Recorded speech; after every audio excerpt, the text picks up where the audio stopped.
प्रभु यीशु में मेरे प्रिय भाई बहनों, आप सभी को जय मसीह की। विशाल कलीसिया की सीरीज़ में मैं आज 17वें बिंदु को लेकर आई हूँ और मैं विश्वास करती हूँ कि आप लोग इसे ध्यानपूर्वक सुन रहे हैं, क्योंकि जब आप इस विशाल कलीसिया के संबंध में सुनते हैं तो ज़रूर अपने आप में जांचेंगे, चेक करेंगे कि हमारी कलीसिया कैसी है। और इस सीरीज़ को सुनते हुए हम अपने कलीसिया में एक नए बदलाव को ला सकते हैं। तो आप लोग कृपया इसे पूरा और ध्यानपूर्वक सुनें। आज का जो ऑडियो होगा हो सकता है बड़ा हो जाए, लेकिन फिर भी आप इसे पेशेंस पूर्वक सुनिए और अपने जीवन में अपनी कलीसिया में बदलाव को देखिए। तो मेरा 17वां बिंदु है, आपके पास विशाल कलीसिया होना चाहिए, क्योंकि एक विशाल कलीसिया हिसाब किताब की एक शक्ति है जो कि एक देश के अंदर ही एक देश बन जाती है। जब कलीसिया आकार में बढ़ती है तब यह एक सामर्थ्यशाली समुदाय बन जाती है। यह अपने आप में एक देश बन जाती है। सरकारें अति विशाल कलीसिया की सामर्थ्य और प्रभाव में डरना आरंभ कर देती है, परंतु वे छोटी कलीसिया को तुच्छ समझती हैं। सरकारें जानती हैं कि विशाल कलीसिया का अर्थ है बहुत सारे लोग। इसका मतलब बहुत सारे मत, वोट, राजनीतिक जनसमूह की शक्ति से डरते हैं। वे जानते हैं कि लोकप्रिय मत उन्हें सत्ता में बनाए रखता है। वे जानते हैं कि पासवान लोगों के मनों पर प्रभाव डाल रहे हैं। छोटी वस्तुओं को तुच्छ जानना सरल होता है। बाइबल कहती है, क्योंकि किसने छोटी बातों का दिन तुच्छ जाना है। जकरिया 4:10 में राजनीतिज्ञ आगे को परमेश्वर के राज्य की वास्तविकता को तुच्छ नहीं जान सकेंगे। वह यह विशाल समूह है। वे कलीसिया में पास्टरों पर आक्रमण नहीं कर सकते, क्योंकि वे जानते हैं कि वे कितने लोगों का नेतृत्व करते हैं। इस तरह से हम लोग जब भी अपनी कलीसिया की ओर ध्यान देते हैं तो हमारी कलीसिया में एक बड़ा झुंड होना ज़रूरी है। जब बड़ी कलीसिया का समूह होता है तो लोग बड़ी कलीसिया के ऊपर आक्रमण करने से डरते हैं, क्योंकि वहाँ पे लोगों की संख्या अधिक होती है। जब आप यह पुस्तक पढ़ते हैं, मैं चाहती हूँ कि एक अति विशाल कलीसिया के लिए परमेश्वर पर विश्वास करें। मैं आपसे चाहती हूँ कि अभिषेक को पाए, ताकि छोटेपन से निकलकर विशालता में बदल जाए, जिसे परमेश्वर ने आपके लिए ठहराया है। इसी के साथ आज हम लोग 18वें बिंदु को भी देख लेते हैं। आपके पास एक विशाल कलीसिया होना चाहिए, क्योंकि अंत समय कलीसिया का तेज या महिमा आरंभिक कलीसिया के तेज से बढ़कर होगा।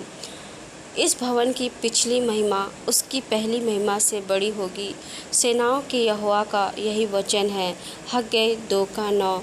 बाइबल भविष्यवाणी करती है कि तेज, जिसका अर्थ सुंदरता है, अंत के दिन की कलीसिया में पहले वाली कलीसिया की तुलना में कहीं अधिक महिमा होगी या बढ़कर होगी। मैं विश्वास करती हूँ कि हम अंत के दिन में आ पहुँचे हैं। जब मैं ध्यान देती हूँ कि प्रभु ने बीते 15 वर्षों में क्या क्या किया, तब मैं मानती हूँ कि परमेश्वर इस अंत समय की कलीसिया में कहीं बढ़कर महिमा ला रहा है। कोई 15 वर्ष पूर्व सबसे बड़ी कलीसिया युवा समूह हुआ करती थी, जिन्हें आज परमेश्वर ने अति विशाल कलीसिया के रूप में उठा खड़ा किया है। मुझे आपके साथ एक अत्यंत महत्वपूर्ण भेद बांटने दें। परमेश्वर केवल एक व्यक्ति के साथ कार्य नहीं करता। परमेश्वर का पवित्र आत्मा केवल एक कलीसिया में उड़ने वाला नहीं है। यदि एक पास्टर आपके नगर में एक बृहद उन्नति को उपलब्ध करने योग्य रहा था, तो इस बात का स्पष्ट चिन्ह है कि परमेश्वर का अनुग्रह उस कलीसिया की उन्नति पर बहुतायत से हो रहा था। लोग जो सोचते हैं कि परमेश्वर केवल एक मनुष्य का उपयोग करता है, वे धोखा खा गए हैं। प्रभु ने तेजस्वी एलिय्याह के द्वारा राजा अहाब को अत्यंत बल एवं सामर्थ्य से वचन दिया था।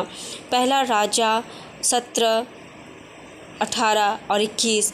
परंतु वहाँ एक दूसरा सामर्थ्यशाली भविष्यवक्ता था जिसका नाम मिकायाह था, जिसका उपयोग यहोवा ने राजा अहाब को झिड़कने डांटने के लिए किया था। परमेश्वर स्वयं को एक मनुष्य में सीमित नहीं रख करता। एलिया ने यह सोचकर गलती की थी कि वह एकमात्र था जो परमेश्वर का विश्वास योग्य पात्र था। उसने कहा, मुझे सेनाओं के यहोवा परमेश्वर के निमित्त बड़ी जलन हुई, क्योंकि इस्राएलियों ने तेरी वाचा टाल दी है और तेरी वेदियों को गिरा दिया है और तेरे नबियों का तलवार से घात किया है और मैं ही अकेला रह गया हूँ। पहला राजा 19 अध्याय का 14 पद में लिखा है। परंतु प्रभु ने उसे दिखाया कि उसके पास 7,000 और दूसरे विश्वास योग्य भविष्यवक्ता हैं। पहला राजा 19 के 18 में इस तरह से लिखा है, तो भी मैं 7,000 इसराइलियों को बचा रखूँगा।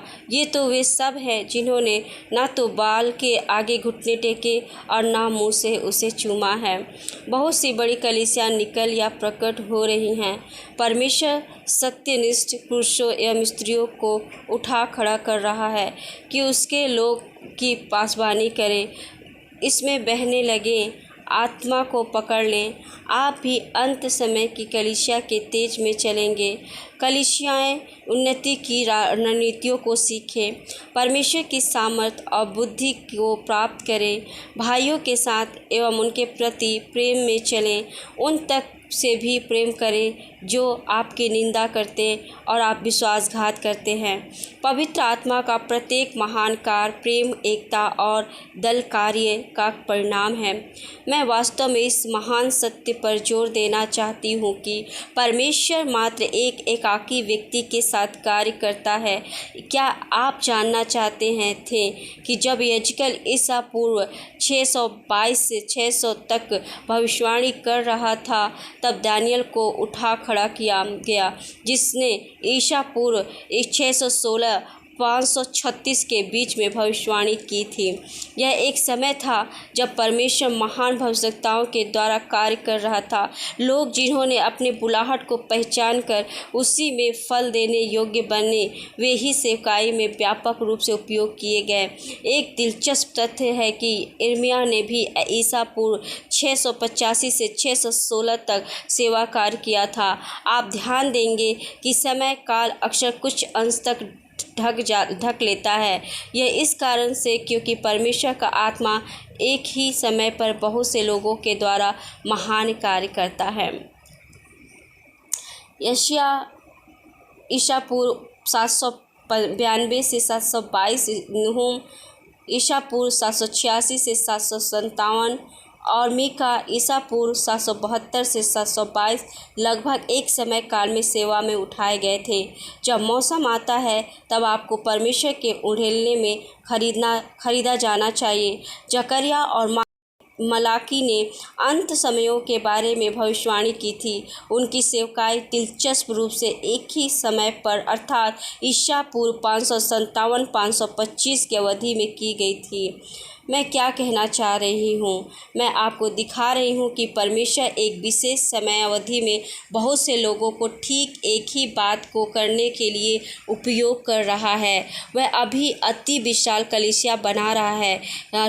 ट्रेन में कूद पड़िए और एक ऐसा पासवान बने जैसा परमेश्वर चाहता है कि आप बने। क्या आप जानते थे कि 16वीं शताब्दी में परमेश्वर ने सुधार की आत्मा में होकर बड़े बड़े काम किए थे? क्या आप जानते थे कि उसने जर्मनी में केवल मार्टिन लूथर के द्वारा ही कार्य नहीं किया था? जिस समय सुधारवादी आत्मा मार्टिन लूथर की सेवा द्वारा वह बह रही थी, उसी समय स्विट्जरलैंड के ज़ेवलिंग्स नामक मनुष्य द्वारा सुधारवादी आत्मा बह रही थी। यदि मार्टिन लूथर ने सोचा था कि वही केवल अभिषेक प्राप्त सुधारवादी था, तब तो उसने भारी गलती की थी। परमेश्वर लहरों में उंडेलित होता है। ठीक अभी कलीसिया उन्नति की लहर है। अभी आत्माओं की विशाल कटनी काटने की लहर चल रही है। परमेश्वर के इस उंडेलने में आप आ जाएं। परमेश्वर को अनुमति दें कि आपको एक विशाल कलीसिया का निर्माण करने में उपयोग करें। नई बातों को सीखने में खुले रहें जिन्हें आप जानते नहीं।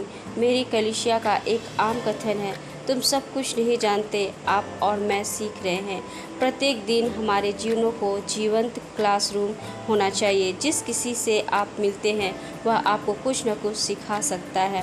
जब हम परमेश्वर के सामर्थ्य के द्वारा कलीसिया उन्नति के विषय का अध्ययन करते हैं तो निर्णय लें कि आप इसे कर सकते हैं। आपको अपनी सफलताएं आपके नीचे ना गिरने पाएं। एक कर सकने वाले मनुष्य बने।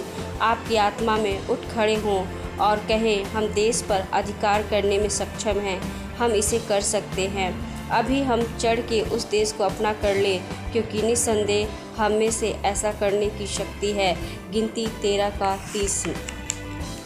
जब आप कहते हैं मैं कर सकता हूँ, तब पवित्र आत्मा आपको उठा खड़ा करेगा कि वह करे जिसको करने के लिए उसने आपको बुलाया है। स्मरण रखें, आपने स्वयं को नहीं बुलाया था। विश्वास योग्य वह है जिसने आपको बुलाया और वही इसे करेगा। आप विश्वासी हैं और परमेश्वर करने वाला है। पहला थिस्सलुनीकियों 5:24 में लिखा है, तुम्हारा बुलाने वाला सच्चा विश्वास योग्य है और वह ऐसा ही करेगा। प्रभु यीशु मसीह में मेरे प्रिय भाई बहनों, एक दिन हम लोग स्वर्ग में मिलेंगे और हमारी कलीसिया भी स्वर्ग में मिलेगी और वहाँ पे स्वर्ग में एक विशाल कलीसिया का निर्माण हो रहा है। जितना प्रयास, जितना कोशिश हम लोग यहाँ पे कर रहे हैं, उसका परिणाम हमें स्वर्ग में दिखाई देगा। हम ज़रूर यहाँ पर तो हमारी आंखें हर एक मनुष्य के ऊपर नहीं जा पाती है, लेकिन परमेश्वर की आंखें हर एक मनुष्य के ऊपर है और वो जांचता और परखता है और अपने स्वर्ग राज में हर एक को लेकर जाएगा। तो आप एक अच्छी बीज को बोएं और एक अच्छी फसल काटने की उम्मीद को, आशा को बनाए रखें और अपनी कलीसिया में ज़्यादा से ज़्यादा लोगों को नियुक्त करें सेवकाई के लिए, ताकि आपकी कलीसिया परमेश्वर की नज़र में सर्वश्रेष्ठ कलीसिया कहलाए, क्योंकि वो हर एक को चुन चुन कर अपने स्वर्ग राज में लेकर जाएगा। आत्माएं हमारे इस स्वर्ग में नाश ना होने पाए, हमारा यह विशाल कलीसिया इस धरती पर ही कायम होने पाए और इस यहाँ पे जब हम बहुत सारे लोगों को एकत्रित करते हैं, इसका मतलब हम अपने स्वर्ग राज में बहुत बड़े प्रतिफल को देख पाएंगे। परमेश्वर इस वचन के द्वारा आशीषित करें। आज का सीरीज़ तो बहुत लंबा हो गया है, लेकिन आप लोग से निवेदन है कि यदि आप लोग को आज का सीरीज़ अच्छा लगा है तो प्लीज़ मुझे कमेंट्स करें। Thank you. जय मसीह की।